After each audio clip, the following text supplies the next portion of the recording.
வணக்கம் தமிழ் சொந்தங்களே, விவசாயத்திற்கான இலவச பயிற்சி வகுப்பு மற்றும் விவசாயம் சம்பந்தப்பட்ட தகவல்களை தொடர்ந்து தெரிஞ்சு கொள்ள நம்ம தமிழ் வேளாண்மை சேனலை மறக்காம சப்ஸ்கிரைப் பண்ணிக்கோங்க. இன்னைக்கு நம்ம என்ன பார்க்க போறோம்னா, 5 இலை கரைசல் தயாரிக்கிறதுக்கான வழிமுறைகளை பத்தி தாங்க பார்க்க போறோம்.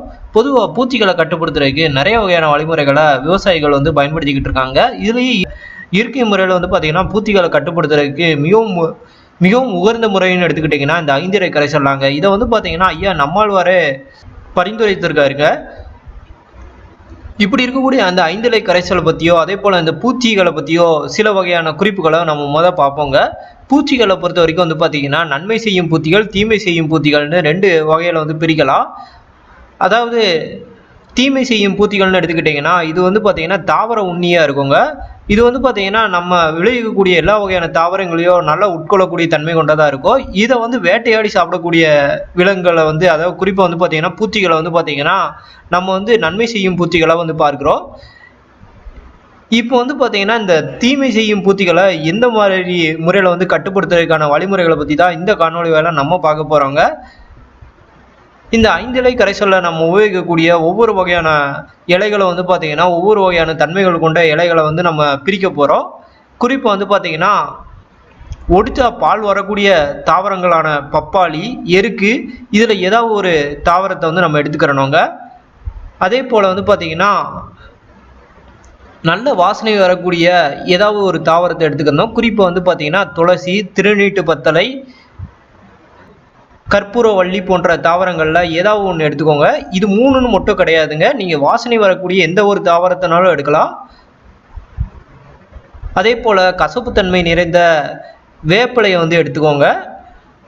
ஏன்னா வேப்பிலை பார்த்தீங்கன்னா எல்லா பக்கமும் கிடைக்கக்கூடிய, அல்லது பார்த்தீங்கன்னா வீட்டில் அந்த பாவக்காய் கொடி போன்ற கொடிகள் ஏதாவது நீங்கள் போட்டிருந்தாலும் அந்த இலைகள் கூட எடுத்துக்கலாங்க.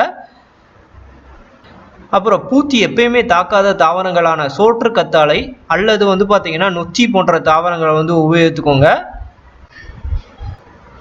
அப்புறம் ஆடு எப்பயுமே திங்காத தாவரங்களான ஆடு தீண்டா பாலை, ஆடா தொடை போன்ற தாவரங்களில் ஏதாவது ஒரு தாவரத்தை நீங்கள் எடுத்துக்கோங்க. இப்போ நான் சொன்ன எல்லா வகையான தாவரங்களும் 2 கிலோ நீங்கள் எடுத்துக்கிறணுங்க. எல்லாத்துலேயும் நீங்கள் ஒவ்வொரு செட்டை எடுத்துக்கிட்டால் போதுமானது.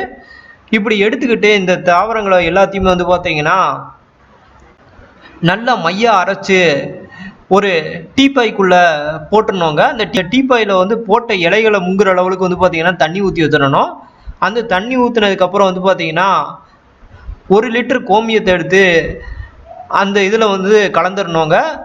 கலந்துட்டு அந்த டீப்பாய் மூடிடணும். மூடிட்டு தினமும் காலை மற்றும் மாலை பார்த்தீங்கன்னா அந்த டீப்பாயில் இருக்கக்கூடிய அந்த இலைகளை கொஞ்சம் கிண்டி விடணுங்க.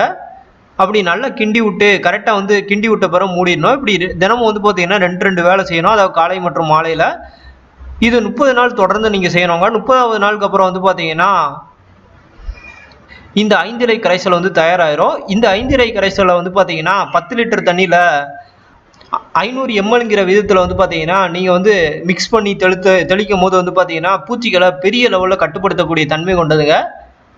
இது மூலம் பார்த்தீங்கன்னா பெரிய பெரிய பூச்சிகளை முதற்கொண்டு நம்மளால் கட்டுப்படுத்த முடியும். ஏன்னா இந்த 5 இலைகளை பார்த்தீங்கன்னா நம்ம சேர்க்கும் போது எந்த பூச்சிகளை பார்த்தீங்கன்னா பெரிய லெவலில் நம்ம தாவரங்களில் அண்டாதுங்க. இந்த முறையை கையாண்டு உங்களால் பார்த்தீங்கன்னா பெரிய லெவலில் ஈல்டு எடுக்க முடியும்.